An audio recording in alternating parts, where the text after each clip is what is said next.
శ్రీకాకుళం జిల్లా కొత్తూరు మండలం సోమరాశిపురంలోని శోభనాపురంలో గ్రామస్తులు ఆందోళనకు దిగారు. క్వారీని వెంటనే ఆపాలని డిమాండ్ చేశారు. గతంలో గ్రీవెన్స్ లో రైతులు గ్రామస్తులు ఫిర్యాదు చేసినప్పటికీ అధికారులు పట్టించుకోలేదంటూ ఆగ్రహాన్ని వ్యక్తం చేస్తున్నారు. క్వారీ వల్ల పొలాలకు తీవ్ర నష్టం జరుగుతోందని రైతులు ఆవేదన వ్యక్తం చేస్తున్నారు. ప్రభుత్వం వెంటనే దీనిపై చర్యలను తీసుకోవాలని గ్రామస్తులు డిమాండ్ చేస్తున్నారు.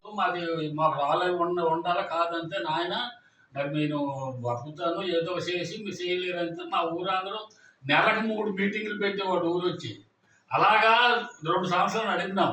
ఆ 2వ సంవత్సరము అడిగిపోలేదు. ఊరందరూ ఒకటి అనుకొని బాగా ఇచ్చినాం. నడుపుతున్నప్పుడు ఇచ్చినాం. అది మైనింగ్ ఆఫీసర్ తెచ్చినాడు. అప్పుడు సుత్తితోటి లేవరు గొర్రెలతో తవ్వుకొని పెరిగోడు. దానికే ఒప్పుకున్నాడు. లారీతో పెరిగి రాపాస్ నుండి మనుషులకు తెచ్చి సమ్మిటితో కొట్టుకొని పెరిగేవాడు. అలా కొన్నాళ్ళు అయింది. అయిన తర్వాత 2 ఎకరాలన్నర 2 హెక్టార్లు ఎంతో అప్పుడు ఇచ్చినారు. మేము పెద్దగా చదువుకోలేదు. ఆ 2 ఎకరాలు ఇచ్చినారు. అది చేసినారు. చేసిన తర్వాత అసలు పంచాడు వెంకట్రావు ఎక్కితే అతను జాయింట్ అయ్యి ఒక్కోరి చేసినాడు. చేసిన తర్వాత అక్కడ నడుపుతుండగా అక్కడ కరకవలస బృందావని అనే రాజు ఈ వెంకట్రావు కోరిలో చనిపోండం కోరి పడిపోయి రాయి పడిపోయి చనిపోతే మేము అమాయకులం కనుక ఇవి ఆలు ఐకమత్య మరి రిపోర్ట్ ఇవ్వకండి, అది చేతి మీ చేతిమా మరి ఇస్తే ఇది కాదు అది కాదు అనేసి మాకు మెత్త పెట్టి ఆయన్ని ఏదో అలా చల్లార్చాను. మాది శ్రీకాకుళం జిల్లా కొత్తూరు మండలం సోమరాజపురం పంచాయతీ గారి శోభనాపురం మాది. ఆది కన్నయ్య నేను మా తాలూకా ఇబ్బందులు చెప్తున్నాం. ఒకసారి గమనించండి. మా కోరికలు మా ఇబ్బందులు చూడండి. మేము సుమారు 1996 అనుకుంటాను టైం. ఆ టైంలో ఈ కోరి కావాలని అవుతుడు మాధవరావు అనే వ్యక్తి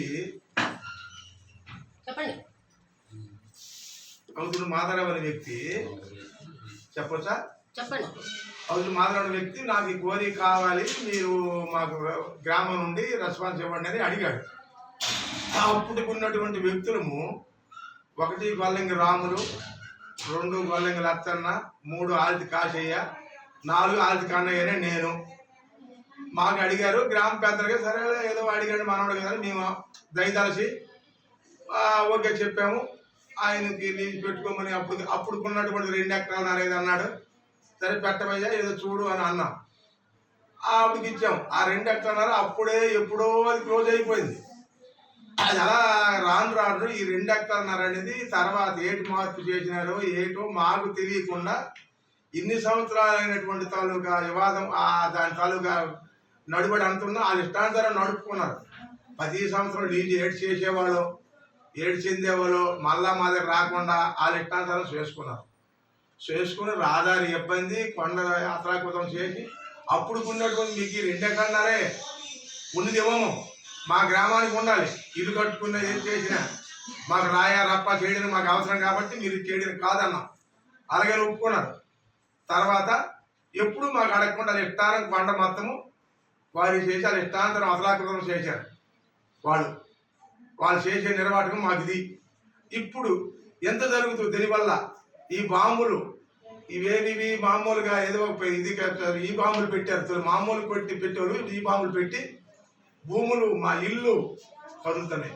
కొండ చుట్టూ మా తాలూకా భూములు ఉన్నాయి 30-40 ఎకరాలు. ఆ 30-40 ఎకరాల భూములు కూడా వాటి వల్ల రాళ్ళు పడి నానా ఇబ్బంది జరుగుతుంది. ఎవరికి అడిగినా ఎవరు పట్టించుకోవడం లేదు, దానికి కూడా రెస్పాన్స్ లేదు. ఏదో ఆఫీసులు గేట్ చెప్తున్నారు, పోలీసు శాఖ కానీ ఏ శాఖ కానీ వాళ్ళ ఇష్టాంతరం 2 ఎకరాలు మాకు పెట్టి చూడండి. 96 నుండి 10 సంవత్సరాలు అయిందో వాళ్ళ ఇష్టాంతరం కారి ఊరు వరకు చేసుకెళ్ళిపోతారు. ఎవరి తాలూకు ఎవరికి అడగడం లేదు, ఎవరి తాలూకు సలహా లేదు, ఏమి చెప్తే సమాధానం లేదు. ఏమంటే పోలీస్ శాఖకి ఆ శాఖకి ఈ శాఖకి మా ఊరి మీద పుష్కలుపుతాడు.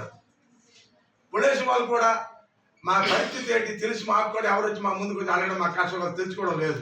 మేము పోలీస్ స్టేషన్కి వెళ్ళి ఒకవేళ చెప్పుకున్నా మా గోడు వాళ్ళు వినిపించుకోవడం లేదు. వాళ్ళు ఇష్టాంతరం చేస్తారు.